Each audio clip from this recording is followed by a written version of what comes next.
صبح میں آپ سب کو زیادہ ٹینشن اسی بات کی ہونی ہے کہ میں نے اپنی بیگم کو گفٹ کیا دیا ہے، اسی لیے رات کو انہیں نہیں دیا، سوچا تھا سب کے سامنے دوں گا تو آپ سب کی تسلی ہو۔ کہتے ساتھ ہی ایک خوبصورت سی کی چین اور پینڈنٹ لیے وہ وہیبہ کی جانب بڑھا اور اسے سنبھلنے کا موقع دیے بنا اس کے پیچھے کھڑے ہو کر اس کے بال آگے کی جانب کر کے چین اس کے گلے میں پہنائی۔ وہیبہ تو اس کے اتنے نزدیک کھڑے ہونے سے جان نکلنے لگی تھی۔ چین بند کر کے اس نے وہیبہ کے کندھے پر ہاتھ رکھے۔ اب خوش آپ سب؟ اس نے مسکراتے ہوئے کہا۔ بہت اچھی چوائس ہے بھائی، سب نے تعریف کی۔ اب آپ سب کی تفتیش ختم ہو گئی ہے تو باہر چلیں، کہتے ساتھ ہی اس نے باہر کی جانب قدم بڑھائے۔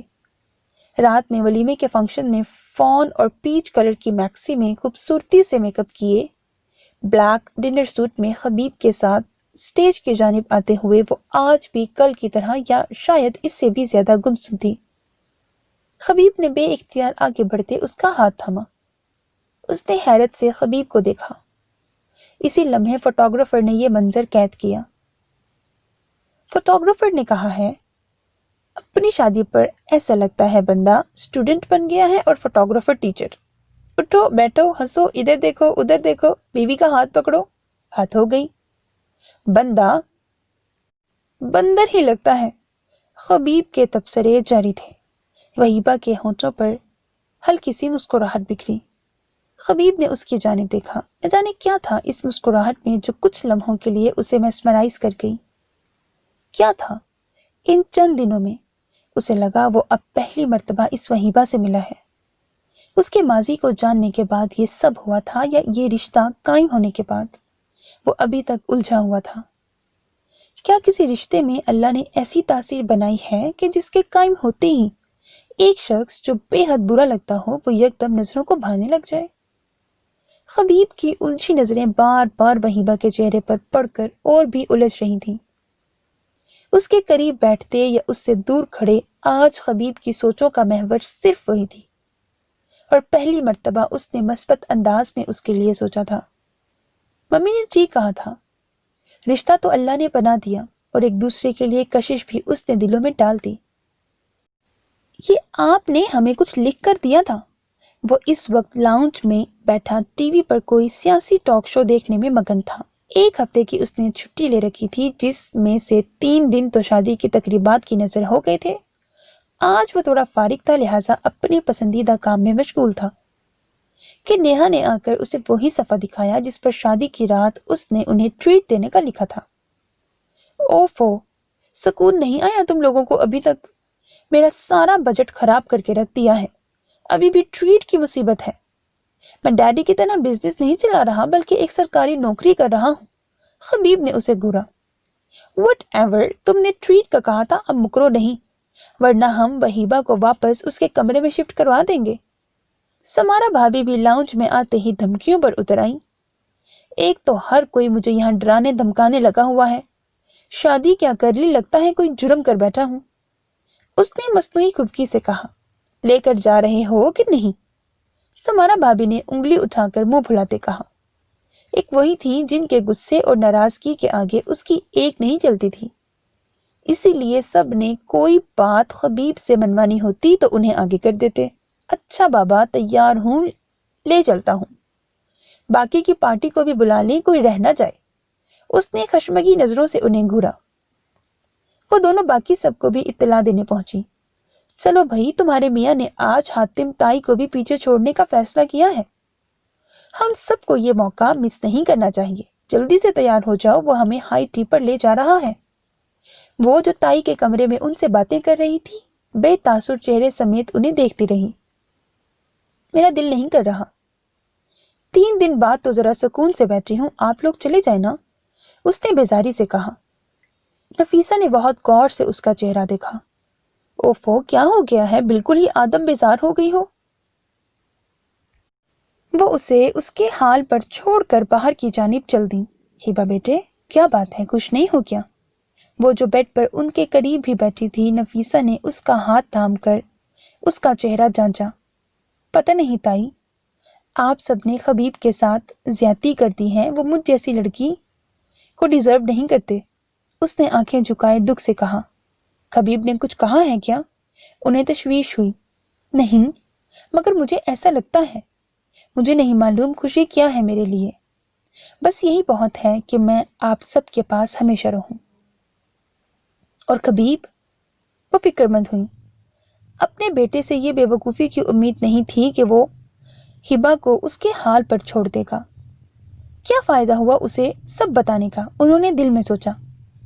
زبردستی کے رشتے بس نبھائے جاتے ہیں، ہم بھی نبھا لیں گے۔ اس کی اداس شکل دیکھ کر ان کے دل کو کچھ ہوا۔ خبیب ابھی اپنی کیفیت پر الجھا ہوا تھا تو وہ وہیبہ کو یکدم کیسے سمیٹ لیتا؟ نفیسہ نے خبیب سے بات کرنے کا سوچا۔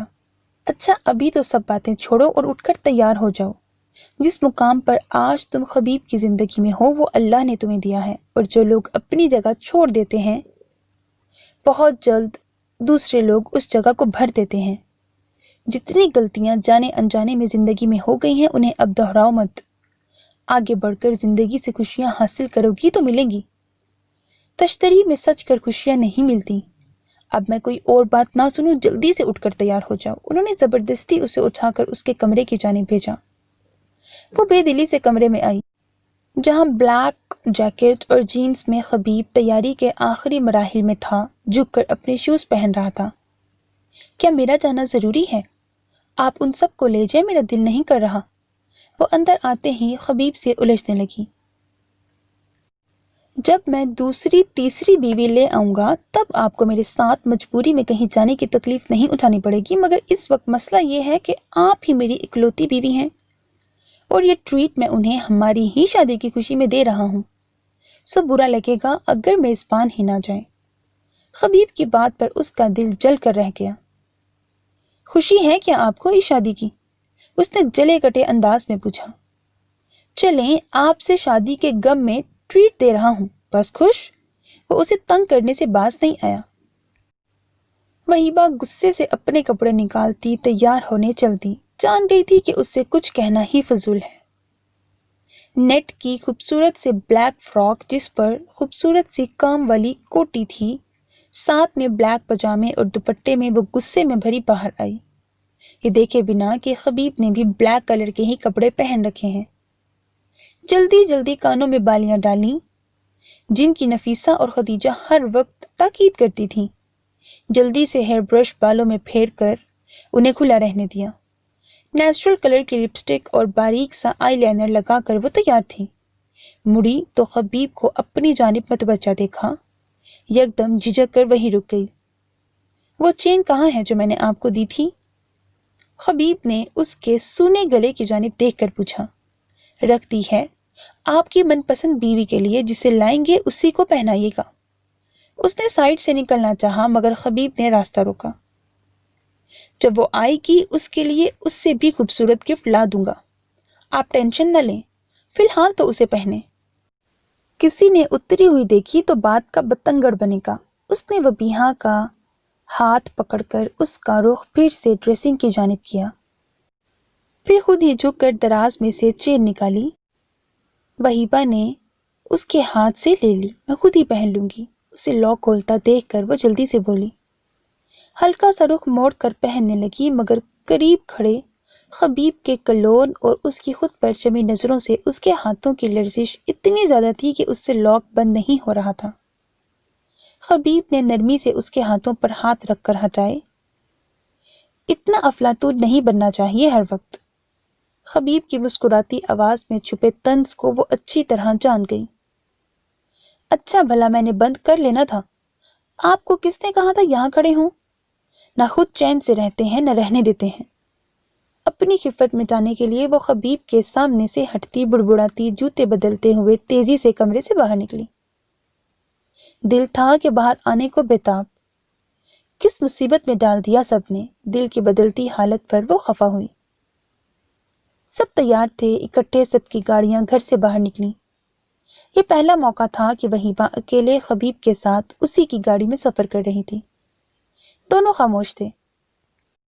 کبھی کبھی خاموشی میں لگتا ہے بہت کچھ ان کہا بھی کہا جا رہا ہے، کچھ لمحوں کو یادگار بنانے کے لیے، کبھی کبھی الفاظ کی ضرورت نہیں ہوتی، خاموشی ایسے لمحوں کو اور بھی خوبصورت بنا دیتی ہے۔ مگر وہیبہ کو خبیب کی یہ خاموشی گھبراہٹ میں مبتلا کر رہی تھی، اسی لیے اس نے میوزک آن کر دیا۔ گانے کی آواز جیسے خبیب کے جذبات ہوں۔ Say something, I'm giving up on you. I'll be the one if you want me to. Anywhere I would have followed you. Say something, I'm giving up on you. And I will stumble and fall. I'm still learning to love, just starting to crawl. مگر سامنے بھی وہی بات تھی جو جذبات کی مسلسل نفی کر رہی تھی۔ اس کے نزدیک خبیب کا اس پر یہ بہت بڑا احسان تھا کہ وہ خبیبہ کو ساری زندگی اپنا نام دے گا۔ وہ کسی اور سوچ کو اس ایک سوچ پر حاوی نہیں آنے دینا چاہتی تھی۔ گاڑی ہوٹل کے آگے رکتے ہی اس کے خیالات کا سلسلہ بھی ٹوٹا۔ اندر آ کر سب کے ساتھ خوش گپیوں میں وقت گزرنے کا پتہ بھی نہ چلا۔ تو دونوں کے لیے ہم سب کی طرف سے ایک سرپرائز ہے۔ کھانے کی چیزوں کی جانب بڑھنے سے پہلے کاشف اور وحاش نے ٹیبل پر کھڑے ہو کر کہا۔ خبیب اور وہیبہ کچھ حیران ہوئے۔ کاشف گو کہ تھا تو سمینہ کا بیٹا، مگر وہ ان سے بالکل مختلف تھا۔ اس کی اچھی نیچر کی وجہ سے ہی خبیب اس کا رشتہ اپنی بہن کے ساتھ کرنے پر آمادہ ہوا تھا۔ تھوڑی دیر بعد خوبصورت سا کیک ان دونوں کے سامنے رکھا گیا، جس پر خوبصورتی سے مسٹر اینڈ مسز خبیب لکھا گیا تھا۔ یہ الفاظ دیکھ کر دونوں کے دل چند لمحوں کے لیے رک کر ایک ساتھ دھڑکے تھے۔ چلیں جناب، فحاش نے چھری وہیبہ کو پکڑائی۔ اس نے نظریں ملائے بنا اپنا ہاتھ خبیب کے آگے کیا۔ خبیب کی گرفت میں جانے کیسے جذبے سمٹ آئے تھے جس سے وہیبہ کی ہتھیلیوں میں پسینہ در آیا تھا۔ Black beauties. پاس بیٹھے لوگ خوشگوار حیرت سے یہ منظر دیکھ رہے تھے۔ کچھ نوجوان لڑکوں نے انہیں خطاب بھی دے دیا۔ کیک کاٹتے ساتھ ہی ایک چھوٹا سا پیس خبیب نے وبیہا کی جانب بڑھایا۔ سب کی موجودگی کے باعث اسے خاموشی سے کھانا پڑا۔ اتنی شرافت سے تم لوگ ایک دوسرے کو کھلا رہے ہو؟ سمارا بھابھی نے انہیں گویا شرم دلائی۔ یہ اتنا بڑا پیس اسے کھلاؤ۔ انہوں نے کافی بڑے سائز کا پیس وہیبہ کو کاٹ کر خبیب کو کھلانے کا کہا۔ خبردار جو میری بیوی کو ورگلایا تو۔ خبیب نے انہیں گھورا۔ چپ کرو تم، ابھی تو ہمارے ہاتھ لگے ہو۔ وحاج ہیلپ می۔ انہوں نے وحاج کو اشارہ کیا۔ انہوں نے خبیب کو پکڑ لیا۔ زن مرید ہو بھائی تم پورے۔ ہبا خبردار، اگر ان کی بات مانی تو سوچ لینا میں آپ کا کیا حشر کر سکتا ہوں۔ آپ نے گھر میرے ساتھ ہی جانا ہے، وہ وہیبہ کو وارن کرتا ہوا بولا۔ ہبا کسی دھمکی کو سیریس نہیں لینا، کچھ دیر کے لیے بھول جاؤ کہ تم ہماری بھابھی ہو اور بھائی کی بیوی۔ تم وہی ہبا ہو جو ہم سب کا لیڈر ہوتی تھی شرارتوں میں۔ وہ نہ چاہتے ہوئے بھی اس ماحول کا حصہ بن رہی تھی۔ یکدم اس کا دل بھی اسے شرارت کرنے پر اکسانے لگا۔ اس نے شرارتی نظروں سے خبیب کو دیکھ کر پیس اٹھایا۔ وہیبہ! خبیب نے بے یقینی سے اسے دیکھا، مگر بھابھی اور وہیبہ نے مل کر اچھی خاصی اس کی درگت بنائی۔ خبیب واش روم جا کر ہاتھ منہ دھو کر آیا۔ دشمنی کا آغاز ہو گیا ہے اب۔ اس نے وہیبہ کے پاس بیٹھتے ہلکی سی سرگوشی کی۔ وہیبہ اس کی بات کسی خاطر میں نہیں لائی۔ خبیب نے نہ صرف اپنی چھٹیاں کینسل کروا دیں بلکہ اس نے اپنا ٹرانسفر بھی کسی اور شہر میں کروا لیا۔ اس نے دادی اور پھوپھیوں سے بات چیت بالکل ختم کر دی تھی۔ وہ لوگ ابھی تک نہ تو وہیبہ کے ساتھ ٹھیک ہوئی تھی اور نہ ہی خدیجہ کے ساتھ، اور یہ سب دیکھ کر اس کا خون کھولتا تھا۔ وہ آتے جاتے وہیبہ کو تانے دینے سے باز نہیں آتی تھی، اور یہی سب چیزیں تھیں جو وہیبہ کو اس کی جانب بڑھنے نہیں دے رہی تھیں۔ اسے یہی بہتر لگا کہ وہ اپنا ٹرانسفر کہیں اور کروا لے۔ شاید کچھ عرصہ خود سے سوچنے کے بعد وہیبہ اس احسان اور خود ترسی والی سوچوں سے باہر نکل سکے۔ وہیبہ کے لیے یہ کافی تھا کہ خبیب کا ٹرانسفر کسی اور شہر میں ہو رہا ہے، مگر وہ وہیبہ کو بھی ساتھ لے کر جا رہا ہے، یہ بات اسے بھڑکانے کے لیے کافی تھی۔ پرابلم کیا ہے آپ کو؟ مجھے کس خوشی میں اپنے ساتھ گھسیٹ رہے ہیں؟ آپ جائیں جہاں مرضی، مجھے کہیں نہیں جانا آپ کے ساتھ۔ لو خواہ مخواہ۔ وہ اس وقت لیپ ٹاپ پر بیٹھا کچھ کام کر رہا تھا اور اگلے دن ان دونوں کو کوئٹہ جانا تھا۔ کسی خوش فہمی کو دل میں پالنے کی ضرورت نہیں، آپ کو ساتھ لے جانا میری مجبوری ہے۔ وہ ایک نظر اسے دیکھ کر پھر سے اپنے کام کی جانب متوجہ ہوتے ہوئے بولا۔ ایسی کیا مجبوری ہے؟ وہ کمر پر ہاتھ رکھ کر لڑنے والے انداز میں بولی۔ میرے پاس وہاں کوئی ملازم نہیں، اب ایک دم جاتے ہی تو میں کسی کو لگوا نہیں سکتا، لہٰذا آپ میرے ساتھ جائیں گی۔ ایک عدد ماسی کی مجھے وہاں شدت سے ضرورت ہوگی، اور ویسے بھی میری پے اتنی نہیں کہ میں کام کرنے والوں کو اتنی جلدی افورڈ کر سکوں۔ خبیب کی بات پر وہ غصے سے مٹھیاں بھیج گئی۔ رولیکس کی گھڑی پہننے والا بندہ نوکر افورڈ نہیں کر سکتا؟ اتنا کنگلا امیر بھی میں نے پہلی مرتبہ دیکھا ہے۔ اس گھڑی کو دیکھتے وہیبہ نے طنز کیا۔ خبیب اپنا کہکہا روک نہیں سکا۔ چلیں، کوئی حسرت لے کر تو اس دنیا سے نہیں جائیں گی نا؟ خبیب کی چڑھاتی ہنسی پہ وہ اور بھی چڑھ گئی۔ ویسے بھی ابھی اس کیک والی بات کا میں نے بدلہ نہیں لیا۔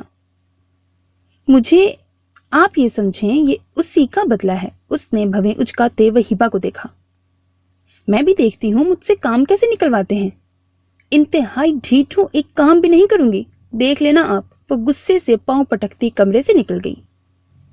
خبیب نے پیار سے اس کی تصویر کو انگلیوں سے چھوا۔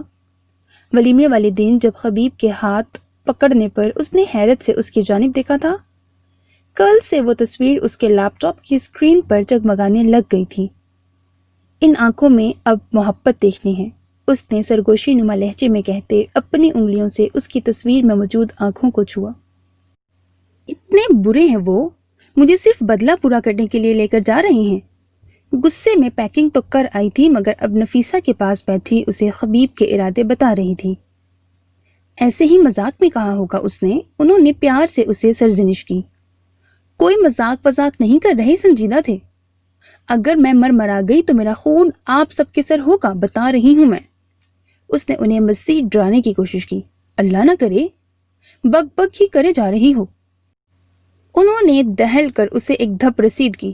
نہ مانے، انہیں کون سا بڑی کوئی محبت ہے میرے ساتھ؟ کہہ رہے ہیں ماسی بنا کر لے جا رہا ہوں۔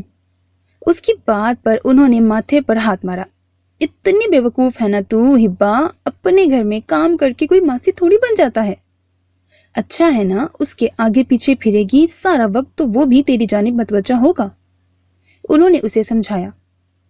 میں ایسی لڑکیوں میں سے نہیں ہوں، بتا رہی ہوں میں آپ کو، جو ہمیشہ یہ سوچتی ہیں کہ ان کے شوہر کے دل کا راستہ معدے سے ہو کر جاتا ہے۔ اور جب میں نے انہیں کہہ دیا ہے کہ وہ اپنی پسند کی لڑکی لے آئیں، پھر میں کیوں ان کے آگے پیچھے پھروں؟ وہ جذبات میں ایک اور انکشاف کر گئی۔ ہائے میں مر جاؤں ہبا، تو نیری پاگل ہے، یہ کیا کر دیا؟ اب تو تم ضرور جاؤ گی، میں بالکل بھی تمہیں یہاں نہیں رکنے دوں گی۔ اس کی بات سن کر انہیں لگ رہا تھا اب ہارٹ اٹیک ہو ہی جانا ہے، اور ان دونوں کو قریب لانے کے جتن وہ کر رہی تھیں اور وہ بے وقوفی کے ریکارڈ توڑ رہی تھی۔ تائی، اس نے بھی یقینی سے انہیں دیکھا۔ چپ کر جا بس اب۔ وہ اسے گھورتے ہوئے خبیب کے پاس گئیں۔ کیا چاند چڑھاتے پھر رہے ہو تم؟ انہوں نے کمرے میں آتے ہی اس کو لتاڑا جو اپنی چیزیں چیک کر رہا تھا۔ ابا نے کیا کر دیا؟ اس نے ماں کی ناراض شکل دیکھتے ہوئے کہا۔ ہبا سے کیا بکواس کی ہے ماسی والی؟ آپ کی بہو بھی بس عقل کی ماشاءاللہ ہی ہے۔ وہ اس رشتے کو، میری نرمی کو صرف طرز سمجھ رہی ہے۔ اب آپ بتائیں میں ایسی حالت میں اسے یہ کہوں کہ مجھے اب ہر جگہ تمہاری ضرورت ہے؟ تو اس نے اس کا کوئی الٹا ہی مطلب نکالنا ہے، اسی لیے میں نے اسے الٹے طریقے سے اب ہینڈل کرنے کا سوچا ہے۔ اس کے ساتھ نرمی سے پیش آئیں گے تو وہ خود ترسی کا شکار ہوتی جائے گی۔ ویسے بھی اس نے کہا ہے کہ اسے رشتوں میں موجود محبت پر اب یقین نہیں، تو وہ کیسے میرے اور اپنے مابین رشتے کی نزاکت کو سمجھے گی؟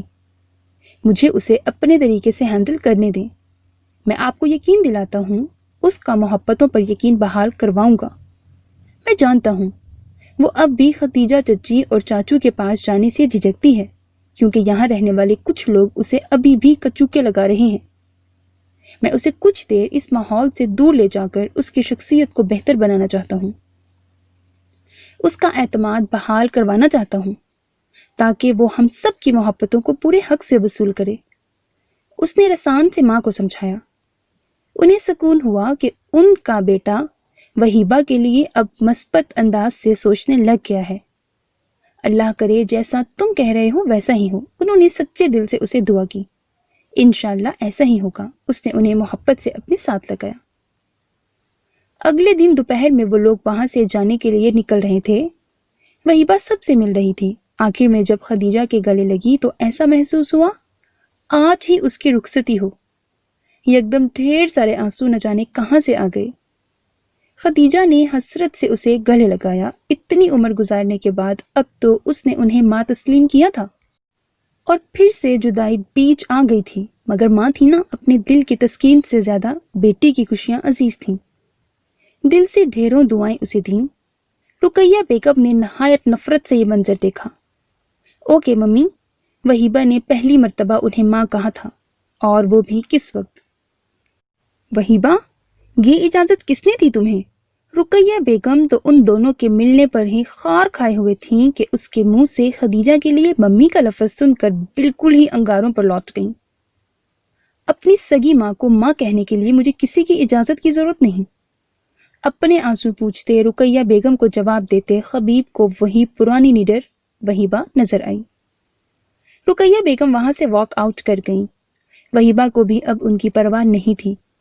کچھ لوگ ہوتے ہیں نا، ساری عمر اپنی اکڑ میں زندہ رہنے والے، خود کو سچا سمجھنے والے، چاہے دوسروں کی نظر میں کتنے ہی غلط کیوں نہ ہوں۔ وہیبہ نے دکھ سے انہیں اندر جاتے ہوئے دیکھا۔ اسے ایک موہوم سی امید تھی کہ شاید آج رقیہ بیگم اپنی غلطیوں پر معذرت کریں گی، مگر اس کی وہ امید بھی دم توڑ گئی۔ بجھے دل سے وہ وہاں سے نکلی، سب افسردہ تھے۔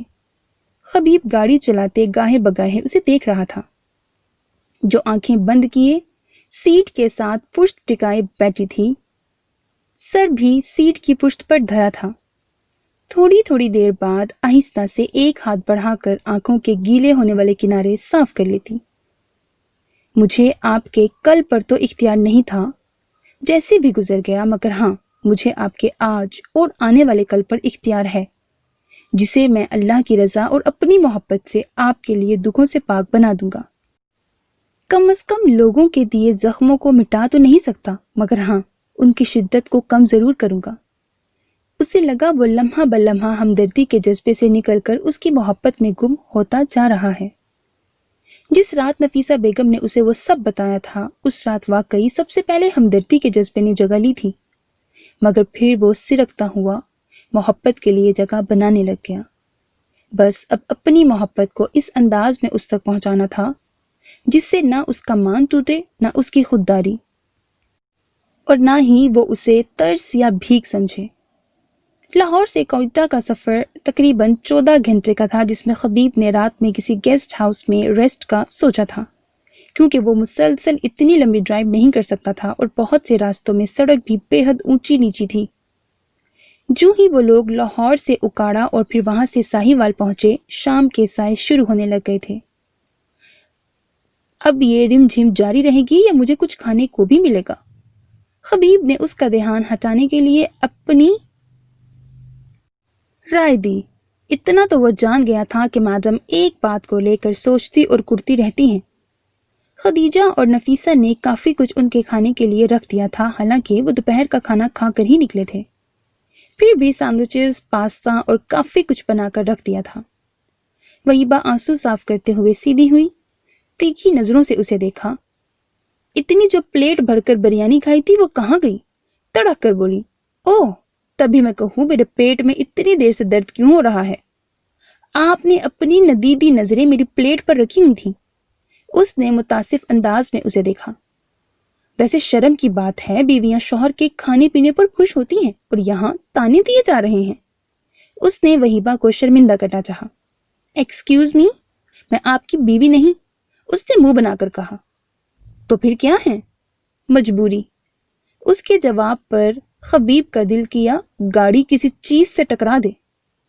آپ خود ترسی سے کب تک باہر آئیں گی؟ کبھی نہیں۔ اس کے صاف جواب پر خبیب نے اس کے چہرے کی جانب دیکھا، جہاں اب بھی اذیتیں رقم تھیں۔ اچھا یہ میلو ڈرامہ بعد میں کر لینا، مجھے کچھ کھانے کو دیں۔ وہیبہ اس کی بات پر جل کر خاک ہو گئی۔ زہر ہی نہ دے دوں؟ آئی وش حقوق مرداں کی بھی NGOs ہوتی۔ آپ کا یہ ڈائلاگ ریکارڈ کر کے پریس کانفرنس بلوا لینی تھی میں نے۔ خبیب کی بات پر اس نے سر پر ہاتھ مارا۔ کس قدر بولتے ہیں آپ؟ پہلے تو ایسے نہیں تھے۔ اس نے بیزاری سے اس کی جانب دیکھا، پھر مڑ کر پیچھے پڑے بیگ میں سے سینڈوچز نکالنے لگی۔ پہلے آپ کا شوہر بھی تو نہیں تھا۔ اس کی بات پر اب کی بار اس نے کوئی جواب نہیں دیا۔ جان گئی تھی اسے خواہ مخواہ چڑھا رہا ہے۔ میں سینڈوچز نہیں کھاؤں گا، پاستا دیں۔ اسے سینڈوچز نکالتے دیکھ کر وہ یکدم بولا۔ تو کھائیں گے کیسے؟ اس نے حیرت سے اسے دیکھا۔ سینڈوچ تو وہ پکڑ کر کھا لیتا آرام سے ڈرائیونگ کے ساتھ ساتھ، پر پاستا؟ کھائیں گے نہیں، آپ کھلائیں گی۔ اس کی بات پر اس نے پہلے حیرت اور پھر غصے سے اس کی جانب دیکھا۔ کس خوشی میں؟ فضول باتیں نہ کریں۔ اس نے غصے سے سینڈوچ نکال کر اسے تھمانا چاہا۔ اگر مجھے پاستا نہیں کھلایا تو پھر ان میں سے کوئی چیز بھی میں خود نہیں کھاؤں گا، نہ ہی کافی خود پیوں گا۔ ابھی ہم ایک ہوٹل میں بھی رکیں گے، وہاں ڈنر بھی آپ مجھے کروائیں گی؟ اب سوچ کر بتائیں، ایک چیز کھلانی ہے یا اتنی ساری چیزیں؟ اس کی بات پر وہیبہ نے اسے ایسے دیکھا جیسے اس کی دماغی حالت پر شبہ ہے۔ میری طرف سے آپ بھوکے پیاسے رہیں پھر۔ وہیبہ کی بات پر اس نے ایک نظر اس ضدی لڑکی کو دیکھا۔ محبت واقعی خون کے آنسو رلاتی ہے، دل نے دہائی دی۔ ٹھیک ہے پھر، میرا شوگر لیول کم ہوگا تو پھر میں گاڑی ڈرائیو بھی نہیں کر پاؤں گا۔ صحیح سے کہیں نہ کہیں ٹھونک دی تو پھر دونوں اکٹھے ہی مریں گے۔ واو، کتنا فلمی ہوگا۔ خبیب کی بات پر وہ دہل گئی۔ اوفو، آپ اتنے ضدی کیوں ہیں؟ وہ چڑ کر بولی۔ میں ضدی ہوں؟ پر آپ تو جیسے بہت بی بچی ہیں نا، میری باتیں مانتی چلی جا رہی ہیں۔ اس نے طنز کیا۔ اف۔ آخر تنگ آ کر اس نے پاستا نکال کر چمچہ بھر کر اس کی جانب کیا۔ پیار سے کھلائیں؟ اس نے اپنی ہنسی دباتے کہا۔ چپ کر کے کھائیں نہیں تو سارا باہر پھینک دوں گی، وہ خفگی سے بولی۔ رزق کی بے حرمتی کریں گی؟ وہیبہ کا دل کیا یہیں سے واپسی کی بس پکڑ لیں۔ ابھی تو چند گھنٹے اس بندے کے ساتھ اکیلے گزرے تھے، باقی کے دن کیسے گزرنے والے تھے؟ اور نہ جانے کتنے سالوں تک وہیں رہنا تھا۔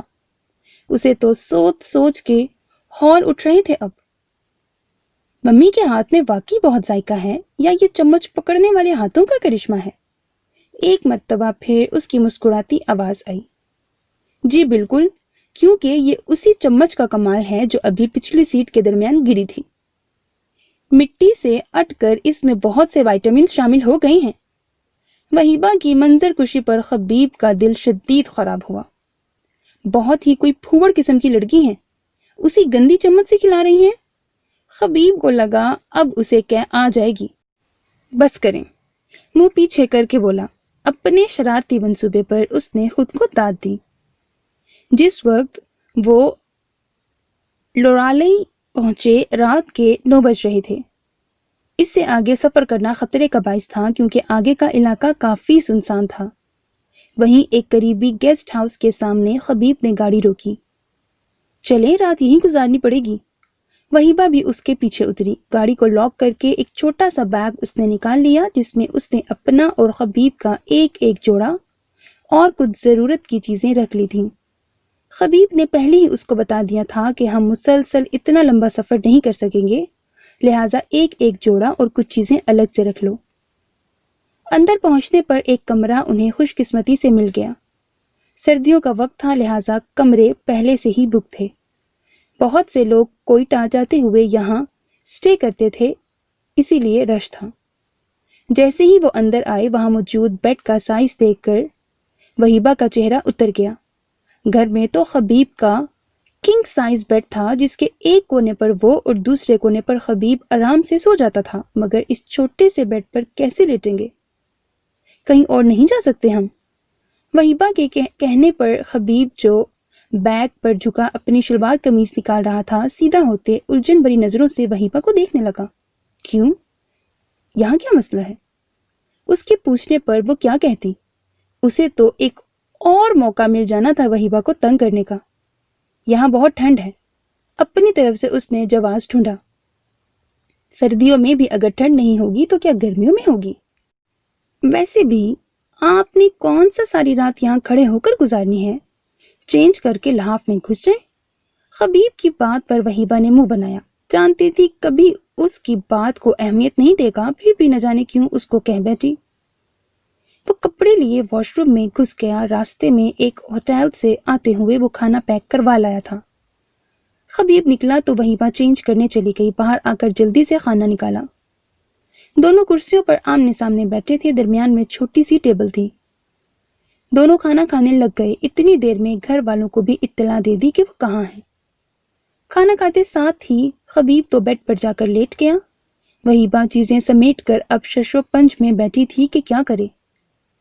آج رات آپ نے ٹھنڈ میں بیٹھ کر کوئی چلا کاٹنا ہے تو بسد کے شوق کاٹیں، لیکن پلیز یہ لائٹ آف کر دیں۔ خبیب کی بات پر وہ ایک مرتبہ پھر چلے دل سے اپنی جگہ سے اٹھی۔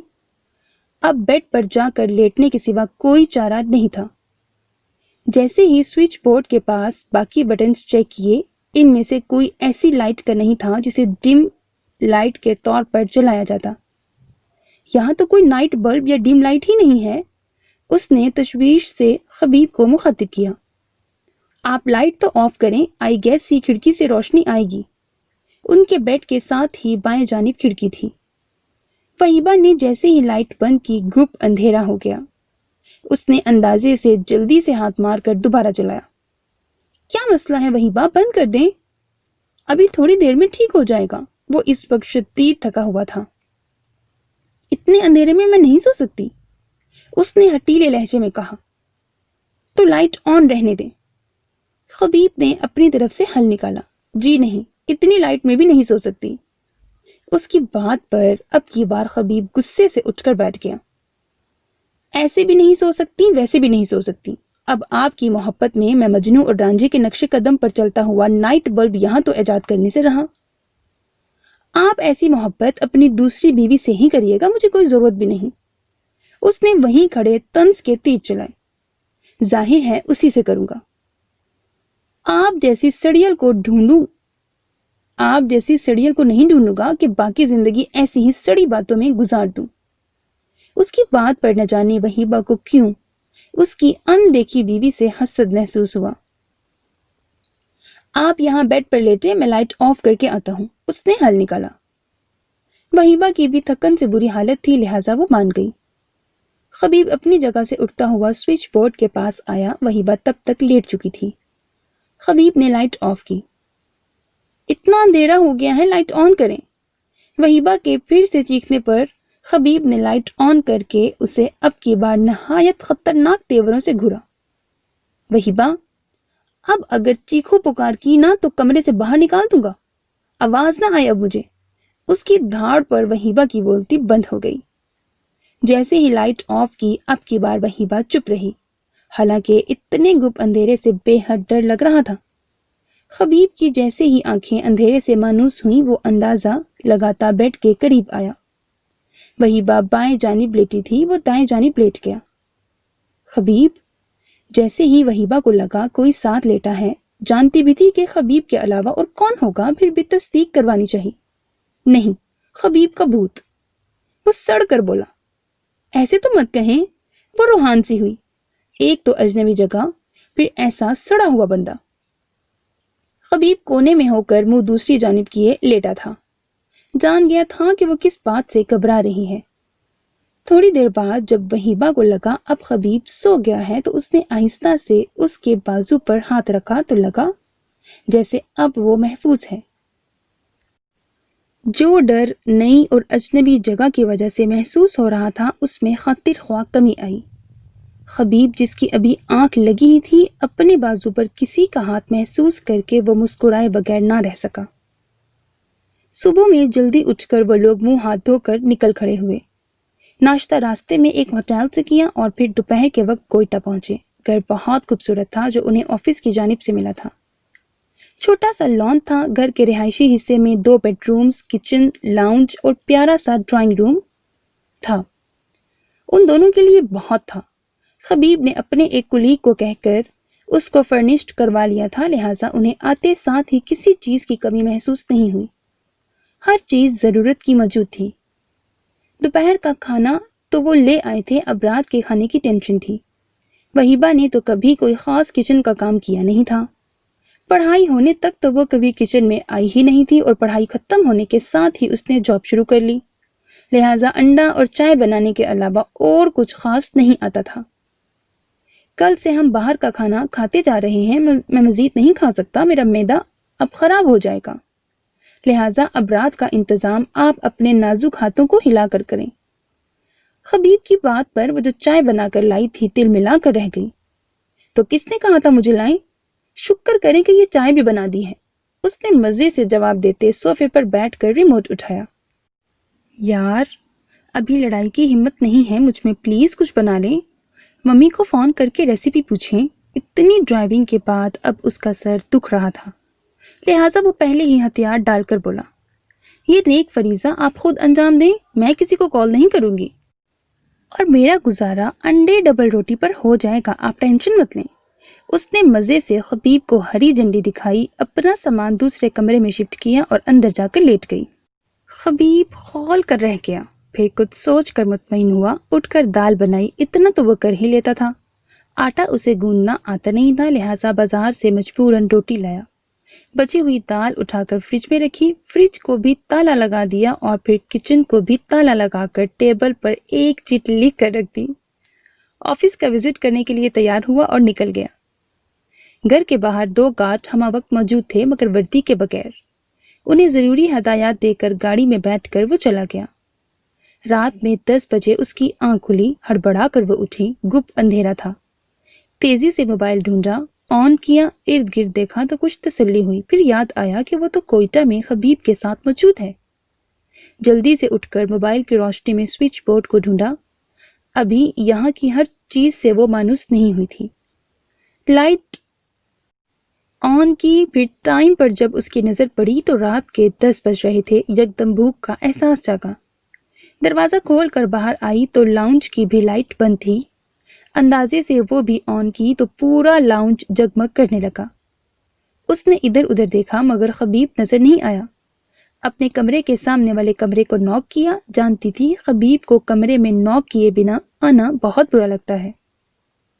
2 بار، پھر 3 بار، ذرا زور سے نوک کرنے پر بھی کوئی آواز نہیں آئی تو اس نے پریشان ہوتے دروازہ کھولا، کمرہ خالی تھا۔ بڑھ کر واش روم چیک کیا، وہ بھی خالی تھا۔ بھوک پیاس سب اڑ گئی، پریشان ہوتی واپس لاؤنج میں آئی۔ گھر میں اور کہیں کوئی آواز نہیں آ رہی تھی، اس کا مطلب تھا کہ وہ گھر میں ہی نہیں ہے۔ کہیں مجھے یہاں اکیلے چھوڑ کر تو نہیں چلے گئے؟ اتنی بھی کیا نفرت، مجھے تو اس جگہ کا بھی نہیں پتا، ہائے اللہ اب کیا کروں۔ اس نے تیزی سے موبائل پر خبیب کا نمبر ملا کر فون ابھی کان سے لگایا ہی تھا کہ ٹیبل پر پڑی ایک چٹ نظر آئی۔ فون بند کر کے تیزی سے اسے اٹھایا۔ مائی سویٹ وائف، دشمنی کا آغاز آپ کی جانب سے ہوا اور ابھی تک وہ قائم ہے۔ اگر آپ اپنے نازک ہاتھوں کو ہلا کر مجھ غریب پر احسان کر دیتی تو میں نے آج ہی آپ سے اپنے تعلقات بحال کر کے اس بدلے میں ترمیم کر دینی تھی، مگر آپ کے انکار نے مجھے اس دشمنی کو برقرار رکھنے کے لیے اکسایا ہے کہ میں نہ صرف فریج کو لاک لگا دوں بلکہ کچن کو بھی لاک کر کے اس کی چابی اپنے پاس رکھوں۔ امید کرتا ہوں کہ کل سے آپ اپنے فرائض سنبھالیں گی۔ میرا کیا ہے، مجھے تو آفس میں بھی ایک کوک میسر ہے اور وہ بریانی قورمہ سب بڑے مزے کا بناتا ہے۔ میں یہاں سے لنچ اور ڈنر کر لیا کروں گا، مگر میری پیاری سی بیوی کیا کرے گی؟ اب آپ آج کی رات تو ہوا پر گزارا کریں یا پھر باہر بہت سے پودے موجود ہیں، ان کو بھی کھا سکتی ہیں۔ میں لیٹ نائٹ آؤں گا، تب تک enjoy your first lovely dinner at your own home. Wahiba نے غصے میں کاغذ چڑ مڑ کر کے پھینکا اور سر پکڑ کر بیٹھ گئی۔ بیگز کی جانب آئی کہ شاید کوئی کھانے کی چیز موجود ہو۔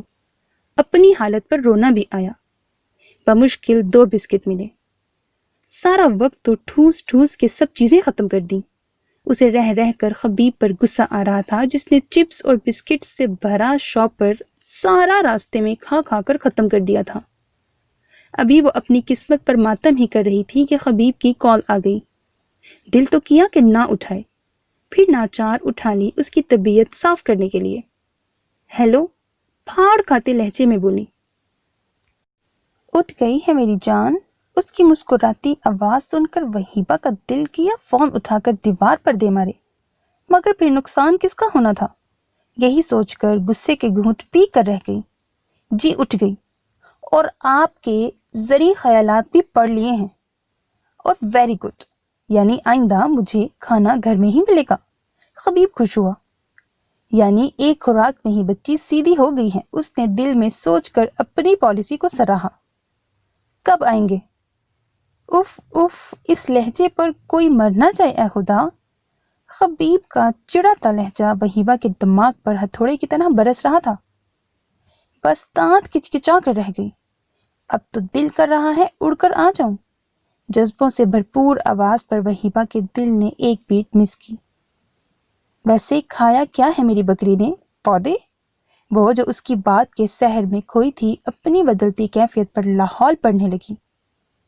خبیب کی اگلی بات نے پہلی بات کا سحر بھگ سے اڑا دیا۔ میرا دل بھی اس بندے کے لیے بدل رہا ہے، اس نے دل کو سرزنش کی۔ اگر میں آپ کے رحم و کرم پر ہوں، اس کا یہ ہرگز مطلب نہیں کہ آپ اتنے فرینک ہوں۔ میرا اور آپ کا مذاق کا کوئی رشتہ نہیں، اس نے خبیب کو ٹوکا۔ اور یہ رات کو آپ آفس میں اتنے فارغ بیٹھے ہیں کہ فون سے چپکے ہوئے ہیں؟ کوئی کام نہیں آپ کو؟ آفس میں ہی ہیں یا؟ وہیبہ نے بھی اس کی کلاس لی۔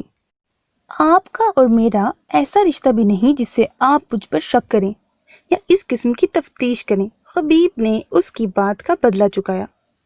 اچھا، اب مہربانی کر کے بتا دیں ابھی آ رہے ہیں کہ نہیں، ورنہ میں تائی کو فون کر کے بتا دوں گی کہ میں یہاں بھوک سے مر رہی ہوں اور آپ کی سیریں ہی ختم نہیں ہو رہی۔ آخر میں وہ دھمکی آمیز لہجے میں بولی۔ اور میں بھی ممی سے کہوں گا، جسے آپ بڑی پیاری بچی سمجھتی ہیں، آپ کے بیٹے کو بھوکا بٹھا کر خود سونے چلی گئی تھی۔ آ رہا ہوں بس 10 منٹ میں، کہتے ساتھ ہی اس نے فون بند کیا اور وہیبہ نے شکر ادا کیا۔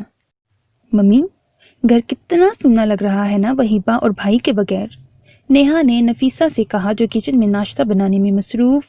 کل سے اداس تو وہ بھی بے حد تھی، مگر خبیب کی بات بھی دل کو لگی تھی۔ کیوں نہ ہم کچھ دنوں میں ان کے پاس جائیں؟ ابھی ونٹر ویکیشنز بھی ہونے والی ہیں، وہیں جا کر گزارتے ہیں۔ اسی بہانے کوئٹہ بھی دیکھ لیں گے، ربیہ نے مشورہ دیا۔ کوئی ضرورت نہیں، ابھی سکون سے انہیں سیٹ ہونے دو، خامخواہ چلے جائیں گے۔ خدیجہ نے بھی ٹوکا۔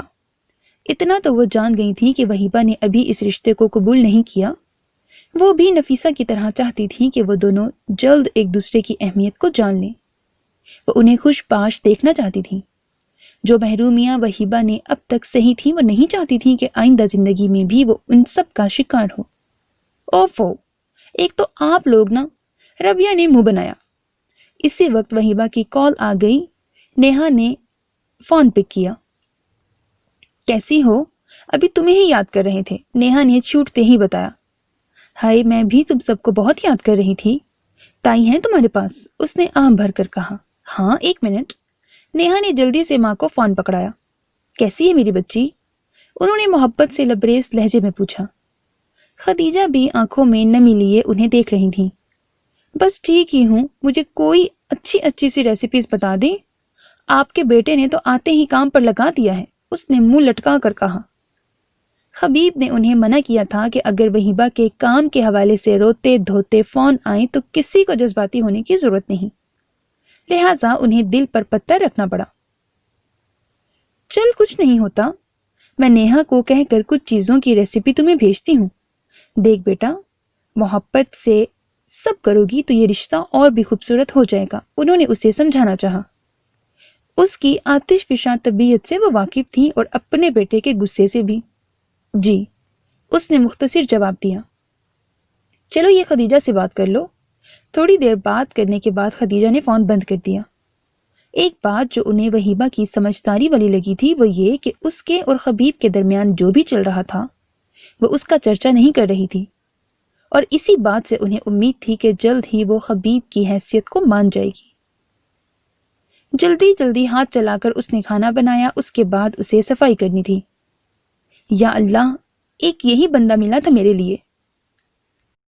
کو جا کہیں کا، اتنے کام دے گیا ہے، اوپر سے ہر تھوڑی دیر بعد فون کر کے کہتا ہے جو جو کام کر لیا ہے اس کی پکچر لے کے واٹس ایپ کرو۔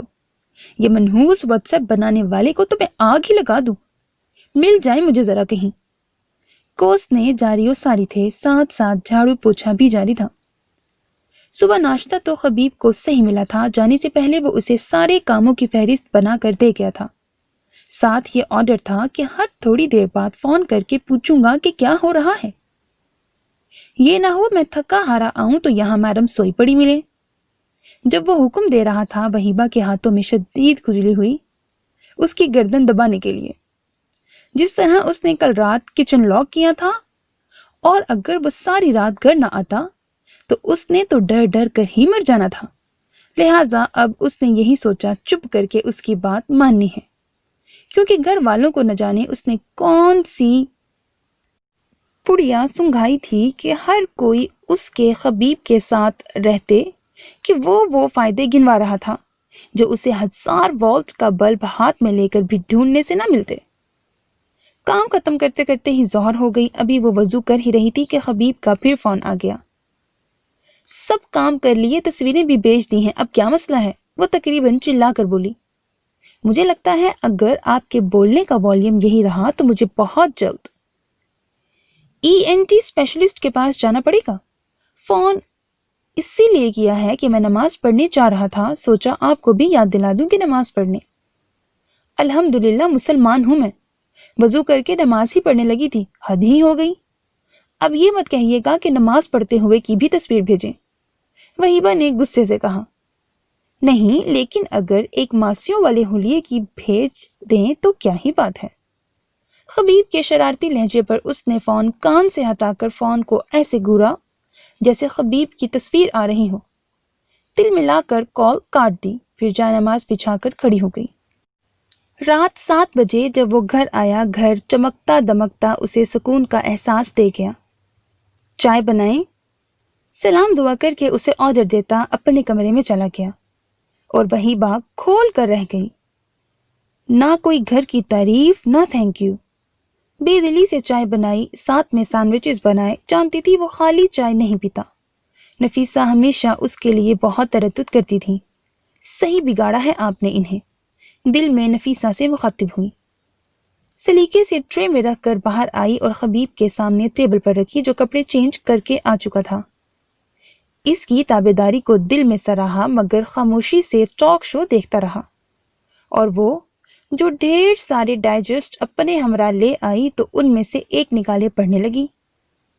8 بجے کھانا لگانے کا آرڈر آیا۔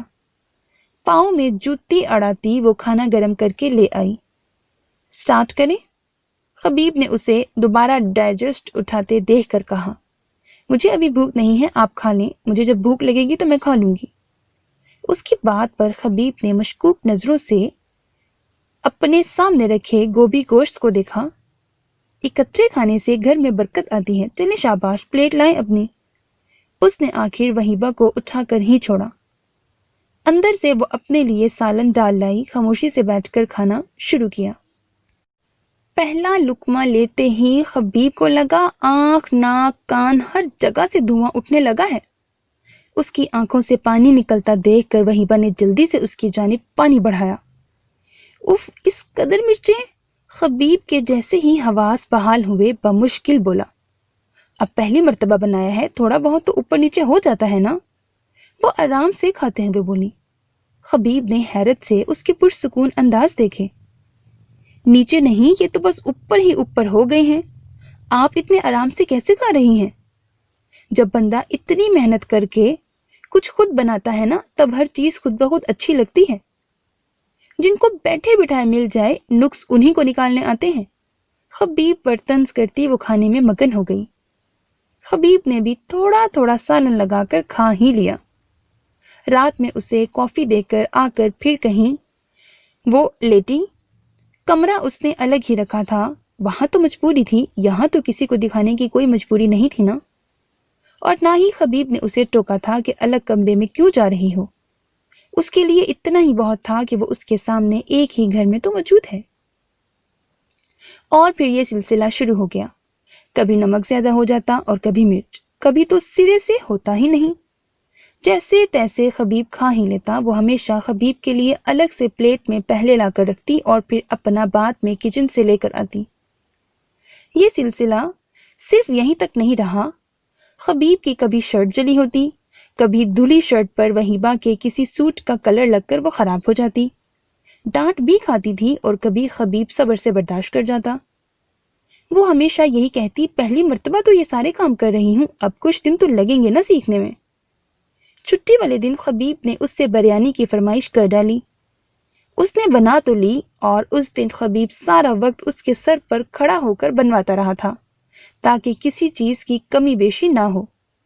جب وہ بن گئی تو خبیب دہی لینے چلا گیا۔ واپس آیا اور پتیلا ہٹا کر چیک کیا تو اس میں نمک زیادہ ہو چکا تھا۔ اب کی بار اسے شک گزرا کہ یہ وہیبہ نے خود کیا ہے۔ اس نے ابھی تک کبھی گھر آ کر فریج کا جائزہ نہیں لیا تھا۔ یکدم کچھ سوچ کر وہ فریج کی جانب بڑھا۔ وہیبہ نماز پڑھنے گئی ہوئی تھی۔ جیسے ہی فریج کھولا، سامنے رات والا آلو قیمہ نظر آیا۔ چکھا تو اس میں نمک مرچ بالکل صحیح تھا۔ پھر ایک اور باؤل نظر آیا جس میں آلو قیمہ ہی تھا۔ اسے چکھا تو اس میں مرچیں تیز تھیں۔ یہ باؤل بھی وہی تھا جس میں خبیب نے کھایا تھا۔ فریج بند کر کے وہ اوون کی جانب آیا تو بریانی کی ایک پلیٹ پڑی نظر آئی جس میں نمک مرچ بالکل مناسب تھا۔ اب اسے سمجھ آئی کہ وہ جان بوجھ کر خبیب کے لیے نمک مرچ تیز کرتی ہے اور اپنے لیے الگ سے نکالتی ہے۔ اسی لیے ہر مرتبہ وہ اپنی پلیٹ میں الگ سے سالن یا چاول کچن سے بعد میں ڈال کر لاتی ہے اور پہلے خبیب کو دیتی ہے۔ خبیب نے مرچیں پکڑ کے اس میں زیادہ ساری ڈال کر اسے واپس اوون میں رکھ دیا۔ جب کھانا کھانے لگے تو وہیبہ کا وہی حال ہوا جو وہ اکثر خبیب کا کرتی تھی۔ پانی پانی۔ خبیب نے مسکراہٹ روک کر پانی کا گلاس اس کی جانب بڑھایا، پھر ٹیشو دیا تاکہ وہ آنکھوں سے نکلنے والا پانی صاف کر سکے۔ اتنی مرچیں کھا کر کیسا محسوس ہوتا ہے؟ خبیب کی بات پر اس نے چونک کر اسے دیکھا۔ دل تو کر رہا ہے ایک ہفتے کے لیے آپ کو اس گھر میں لاک کر کے خود کہیں چلا جاؤں۔ خبیب نے غصے سے اسے گھورا۔ تو کیا کروں؟ کتنے کام کرواتے ہیں، بدلہ کیسے لوں؟ اف، کیا معصومیت سے پوچھا جا رہا تھا۔ خبیب غصے کے باوجود مسکرایا۔ اتنا شدید بدلہ؟ خود سوچیں، یہ سب کام نہ کہتا تو آپ نے ساری عمر پھوڑ ہی رہنا تھا۔ خبیب کی بات پر اس نے خفگی سے اسے دیکھا۔ تو آپ کو کیا مسئلہ تھا؟ رہنا تو آپ کی دوسری اور من پسند بیوی نے ہے نا آپ کے ساتھ، کون سا میں رہوں گی؟ جلے دل سے کہتی وہ اپنی جیلسی آشکار کر گئی۔ آپ کہیں گی تو آپ کو بھی رکھ لوں گا، ہماری خدمتیں کر کے ثواب کمانا۔ خبیب نے اپنی گہری آنکھیں اس کے چہرے پر ٹکاتے مسکراتے لہجے میں کہا، مجھے ایسا ثواب نہیں کمانا۔ کہتے ساتھ ہی وہ اٹھ کر کچن میں سے دوسری پلیٹ لے کر خبیب کے لیے بنائی بریانی میں سے اپنے لیے لے کر کھانے لگی۔ ہبا، میری کچھ فرینڈز آ رہے ہیں رات کو ڈنر پر، پلیز کچھ اچھی چیزیں بنا دینا۔ خبیب کا میسج پڑھ کر اس کی جان جل گئی۔ صبح سے فلو نے جکڑا ہوا تھا اور اب ایک نیا آرڈر۔ وہیبہ کے ہاتھ میں بہت ذائقہ تھا۔ تھوڑے ہی دنوں میں اس نے بہت کچھ اچھا بنانا سیکھ لیا تھا۔ جس دن سے خبیب نے اس کی چوری پکڑی تھی تب سے خبیب کو اب کھانا بالکل پرفیکٹ ملتا تھا۔ اس نے جلدی جلدی کچھ چیزیں سوچ کر پکانا شروع کر دیا۔ شام کے 4 بج رہے تھے۔ ٹائم دیکھ کر اس نے اپنی ڈشز کو مینیج کر دیا۔ ابھی اس نے کچن میں کام شروع کیا ہی تھا کہ خبیب بھی آ گیا۔ جلدی آ گئے؟ خبیب کے کچن میں آتے ہی اس نے پوچھا۔ ہاں، سوچا جا کر تھوڑا سا ریسٹ کر لوں۔ اس نے سوں سوں کرتی وہیبہ کو دیکھا۔ کیا ہوا؟ فکر مند لہجہ۔ وہ چونکی۔ کچھ نہیں، فلو ہو گیا ہے۔ تو دوائی لینی تھی نا؟ وہ نزدیک آیا، اس کا چہرہ دیکھا جو ہلکا ہلکا لال ہو رہا تھا۔ ہاتھ بڑھا کر ماتھا چیک کیا۔ وہ جو سبزیاں کاٹنے میں مگن تھی، خبیب کے پاس آتے ہی گھبرا رہی تھی۔ ماتھے پر اس کا ٹھنڈا ہاتھ تقویت دے گیا مگر جھجک کر پیچھے ہٹی۔ آپ کو تو ٹیمپریچر بھی ہے؟ فکر مندی اور بھی بڑھی۔ نوکروں کی طبیعت کی فکر نہیں کرتے، وہیبہ نے مصروف انداز میں جواب دیا۔ شٹ اپ، ہر وقت اتنی جلی کٹی باتیں کرنا ضروری نہیں۔ پہلے کیوں نہیں بتایا؟